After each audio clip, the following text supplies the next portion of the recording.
दोस्तों, आज की कहानी है मम्मी जी मेरे मायके वालों के लिए भी उपहार जरूर आएगा। दोस्तों, कहानी शुरू करने से पहले अगर आपने चैनल को सब्सक्राइब नहीं किया हो तो कर लीजिए ताकि आपके पास पहुंच सके हर नया वीडियो। सुंगता, फटाफट बैठ जाओ और मेहमानों के देने वाले गिफ्ट की लिस्ट तैयार कर लो, क्योंकि शुभ के मुंडन में सिर्फ 15-20 दिन ही बचे हैं। कामिनी अपनी बहू सुंगदा से बोली। हाँ सुंगदा बेटा, कामिनी सही कह रही है, क्योंकि जाड़े के तो वैसे भी छोटे होते हैं। ये 15-20 दिन यूँ छुट्टियों में ही बीत जाएंगे। अपनी पत्नी का समर्थन करते हुए महादेव जी बोले। जी मम्मी जी, जी पापा जी, रोहित भी यही बैठे हैं। सब लोग एक साथ मिलकर लिस्ट तैयार कर लेते हैं, क्योंकि इससे अच्छा मौका नहीं मिलेगा। सुंगदा भी मुस्कुराकर बोली। और हाँ, देख लेना कोई छूट ना जाए। आखिर हमारे पोते का मुंडन है, किसी भी प्रकार की कोई कमी नहीं होनी चाहिए। इस बार थोड़ा गर्व से बोले महादेव जी। और लिस्ट बननी शुरू हो गई कि किसको क्या क्या देना है। सुंगदा ने पहले सभी ससुराल पक्ष के लोगों के गिफ्ट के बारे में लिख लिया, लेकिन जैसे ही वह अपने मायके पक्ष के लोगों के नाम लिखने लगी, तुरंत कामिनी की तैयारियों पर बल पड़ गए। सुंगदा, तुमसे कितनी बार समझाया कि इस घर में मायके वालों को उपहार नहीं दिए जाते हैं, तुम फिर से भूल गई क्या? कामिनी तमक कर बोली।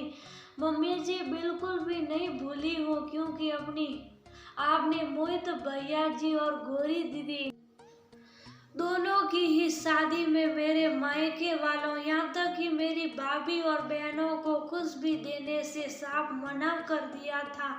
लेकिन तब मजबूरी में ही सही मैंने भी आपकी बातों से समझौता कर लिया था। लेकिन अब इस समय है मेरे बेटे के मुंडन का, जो कि उन लोगों का भी रिश्ते में कुछ लगता है, और इस समय मैं आपकी किसी भी बात से समझौता बिल्कुल भी नहीं करूंगी। मेरे मायके वालों के लिए मैं उपहार जरूर आएगा।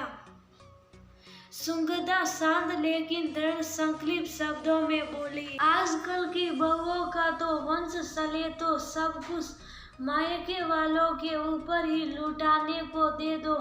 हम लोग तो सास ससुर के सामने मुंह तक नहीं खोल सकते थे, उनकी हर बात से समझौता करते थे। लेकिन आजकल तो जैसे घोर कलयुग ही आ गया। अब तो जब तक सास ससुर की बात ना काट ले तब तक इनको सहने नहीं पड़ता। कामिनी रोष में भरकर बोली। कामिनी, आखिर किस जमाने की बात लेकर बैठ गई हो?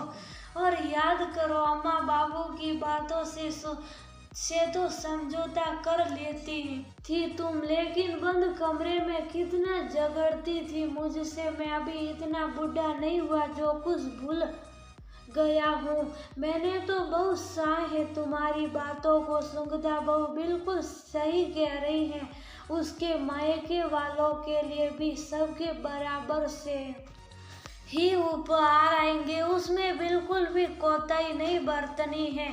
महादेव जी कामिनी से थोड़े सख्त शब्दों में बोले। आप तो बुढ़ापे में सचमुच सटिया ही गए हैं। बहू के मायके वालों के पीछे हमसे उलझ रहे, हमें क्या खूब लूटा उसके मायके वालों पर। पैसा तो तुम्हारा ही लगेगा। कामिनी अभी भी ताना देने में पीछे नहीं हटी। इतना कमजोर नहीं हूँ पैसों में कि सिर्फ बहू के मायके वालों को उपहार देने में लूट जाऊंगा। और हाँ, बस इसके बाद एक भी शब्द इस टॉपिक पर नहीं बोलना। इस बार महादेव जी थोड़ा हकड़ कर बोले। अब तो मरता क्या ना करता। सुंगदा ने मायके वालों के उपहार की भी लिस्ट तैयार कर ली, और कामिनी पलट कर एक शब्द भी नहीं बोली, क्योंकि जब घर के सब लोग एक तरफ हो तो एक अकेले की आवाज नकार खाने में तूती की तरह लगती है।